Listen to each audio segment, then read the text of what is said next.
is brought to you as a community service by the Kentucky Post. The Kentucky Post, putting Northern Kentucky first. Where Tuesday you can read Marketplace Extra. The Kentucky Post, people do read the classifieds. Phone 421-6300 today. Richard Skinner and Doug Martin back from Super Bowl in Erlanger, Kentucky, ready now for our women's championship match between Sue Rowland and Bonnie Ivey. So let's go to the lanes right now. Well, Richard, I see Bonnie is carrying a 184 average, has a high series of 707, throws a 16-pound ball, so we should see some excitement here from her. And this young lady, Sue Rowland, who struggled very early in our first women's match, got herself geared in from the 5th frame on. And yeah, I think she's with a game under her belt, and she knows how the lanes are playing now, so a lot of times that gives you a bit of an advantage over someone, even with a 184 average, just getting on the lanes and hadn't shot with the TV lights yet, so that should even up the match there. And covers the 7-pin very nicely, and a good start for her here in frame number 1. So now, Bonnie Ivey, who Doug said carries a 184 average, picking up just 20 pins in handicap in this match, so she's giving away 29 pins to Sue Rowland. She's, like I say, throwing a 16-pound ball, throwing it a fingertip ball. And she's our first lady we've seen that throws a hook. The ball goes from right to left, which is the recommended way to throw. And she comes up a little bit light on the pocket, as we see here on the replay. And she's got the 2-5 standing.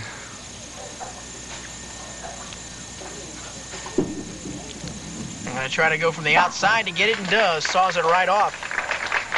So both bowlers start with a spare in frame number 1. Ivey, who qualified with scores of 223, 203, and 213 for a 639 scratch series. Richard, we were watching the Miller Lite commercial on the monitor before there. I love the Miller Lite commercials, and our gracious sponsor, Miller Lite, we're very indebted to them and appreciate their help on putting this tournament across. As we see Bonnie bury one in the 1-3 pocket. She ripped the rack on the other 9 pins, but they kind of forgot the 7, as we see. I think that's the kind you turn around and walk away and start muttering things to yourself. That'll start you talking to yourself. I'm sure she did. Anyway, we see her go cross lane here for the 7-pin. And very nicely done for Rowland, or for Ivey rather. So back-to-back spares in frames 1 and 2, and now Rowland, who gets 29 pins in handicap, as I mentioned, and Doug, a nice cushion for you to kind of sit on, but still you want to stay clean throughout the match. Well, that's right. It's not going to last too long, especially against an opponent carrying 184 average, unless you keep marking, as she is doing here. You know, on the other hand, is Ivey sits there and watches Rowland come up with the strike. What goes through her mind? Does she know she has to give away so many pins? Well, the same thing. She knows she has to keep it clean, and that ball she threw on 7 was buried. If she can keep throng the ball like that, that's all you can do. Sooner or later, you're going to get your big counts. Yes, that's right. You're going to get bad breaks like that at times, but as long as you keep pounding that pocket, they're going to fall.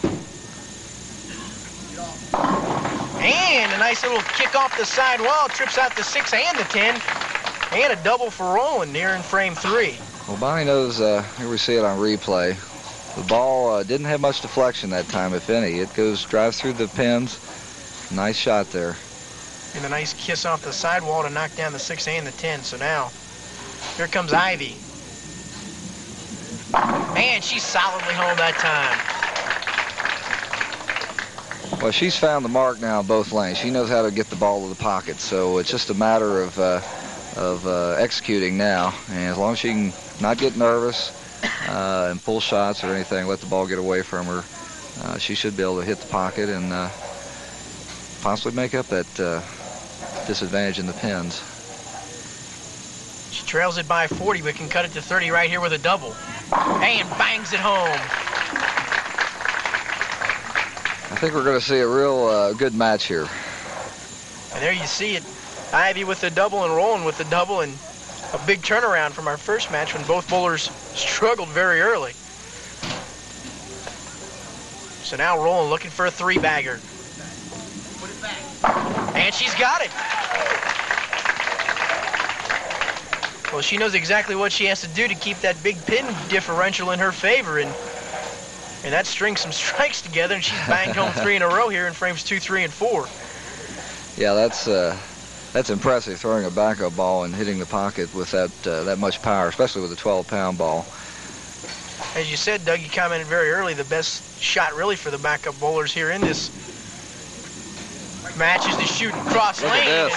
That time she goes in the conventional pocket and comes away with it, so that was going to blow my theory. I was going to say she crossed over on her other strikes, and that time gets right in the conventional pocket, and again, some sidewall action for her, Doug. Yes, she came in just a little bit heavy that time, but with that light ball, you really need to hit the pocket heavy, and she got a break with the kick off the sideboard to carry out the 4-7.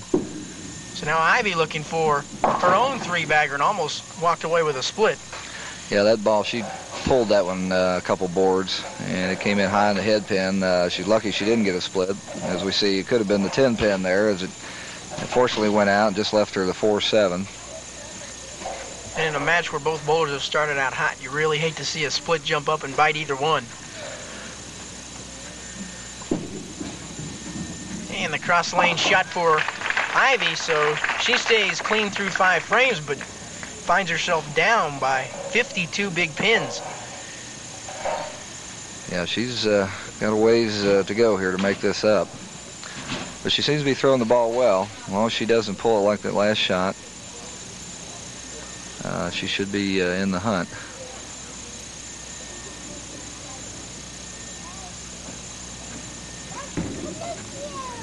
In need of a strike here, and that time came up a little light, Doug. Well, you see, she overcompensated that time. She wanted to make sure she didn't come up heavy on the head pin as she did on the last shot, and she threw the ball out a little bit too far to the right. It didn't quite make it back to the pocket, as we see her leave the 2-4-5 standing.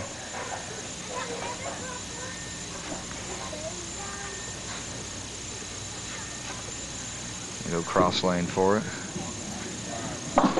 And splits them nicely, so 6 straight frames, 6 straight marks for Ivey, but when your opponent strings some strikes together, you can find yourself trailing in a hurry, and that's exactly the position Ivey finds herself in this match.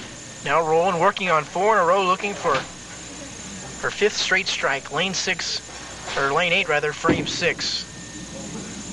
And that time pulled it a little bit, and yeah, that ball kind of came off her thumb a little early at the foul line there. She didn't have the control of it that she would like, and came up light on the Brooklyn side, as she also leaves a 3-pin spare, the 3-5-6 standing there.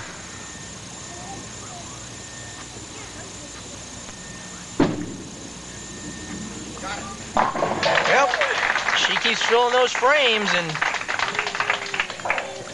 finds herself on top by 52 big pins. Yeah, she's increased her, she was heading to 29-pin advantage, and she's increased that to 52, so. She's going to go after this championship scratch. Yes, she sure is. Sue bowls here at Super Bowl in the Friday Night Pin Dusters League, so she knows how these lanes play a little better than Bonnie.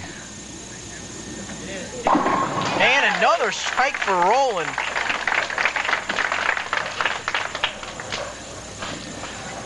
Well, these shirts look good, don't they? This friend of mine, Jim Chastang with Howe Manufacturing, provides us with these shirts each week, and we sure do appreciate his support of this tournament.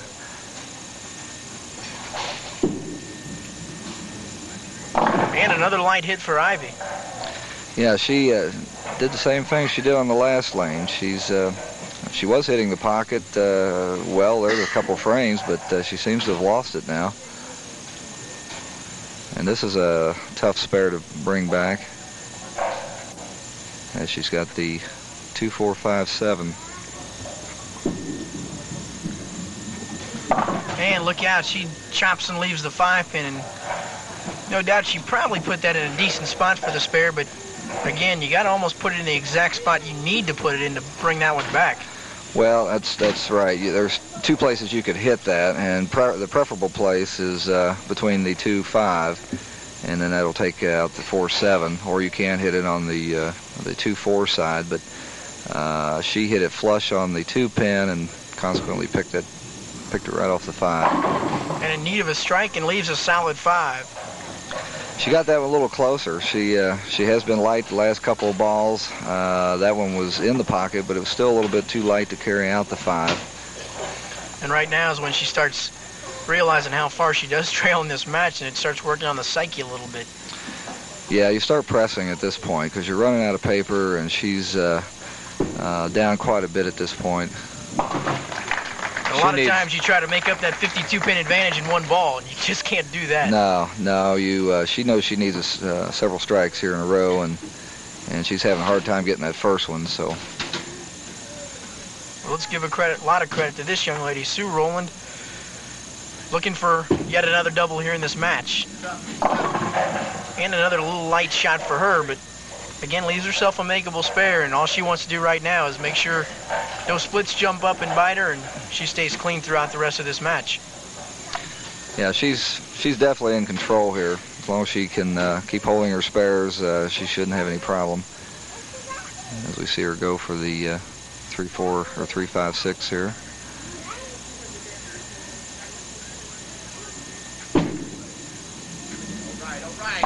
She's dead on it. Our women vying for a $100 first prize today. Second prize worth $75, and Barb Morgan, our third place finisher today, will pick up $50. As you can see the scoreboard, the big lead for Rowland, with not a lot of time left for Ivey to catch up. In fact, I'm trying to do some quick addition right there and some quick math, and I think the best Ivey can shoot is 229, and all Rowland really needs to do right here in this 9th frame is pick up 3 pins, and she's got the championship, and that'll do it right there. It's Miller time. We can bring the fat lady out. Well, I'll tell you what, she is flat out taking this match under control, and you got to give her a lot of credit. She was getting 29 pins worth of handicap with Sue Rowland, but she wants this one in scratch fashion. So now Ivey, and boy, she was dead solid on that one. Yeah, that was the best ball she's thrown since back in the 4th frame. She kind of lost it there for a few frames, and her opponent just went right around her. Well, let's see now if Ivey can string out 3 in a row here in the 10th and finish with 229, which would give her a 209 scratch. And I'm sure if she'd have walked in this building and said, "I'll take a 209 scratch," she'd have been real happy with that. But yeah, that's a tough game to lose with.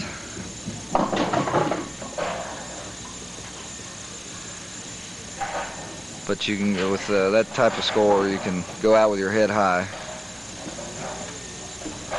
Rowland right now with her handicap, if she strings out 3 in the 10th, will finish at 296.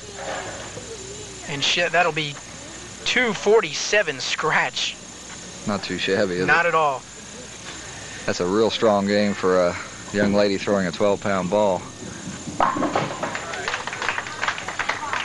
So now with a big count here for Bonnie Ivey, she'll finish with a 209, which would be 189 scratch, and still a very respectable game for her when she carries a 183 average. So she comes in, bowls over her average, and still's going to walk away with 2nd place. Yeah, this was just Sue's day. She's been throwing a good ball. She's gotten the breaks. And a good time to leave that split, no doubt. So Ivey will finish with a 207 and a 187 scratch. Very respectable, but it's not going to be in the ballpark compared to this young lady, Sue Rowland.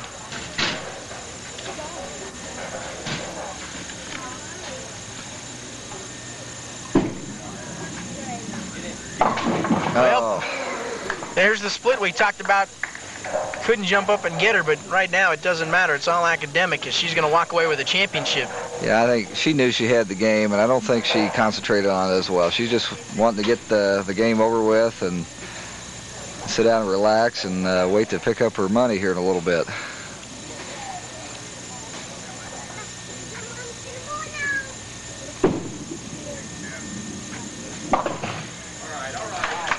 And she picks that one.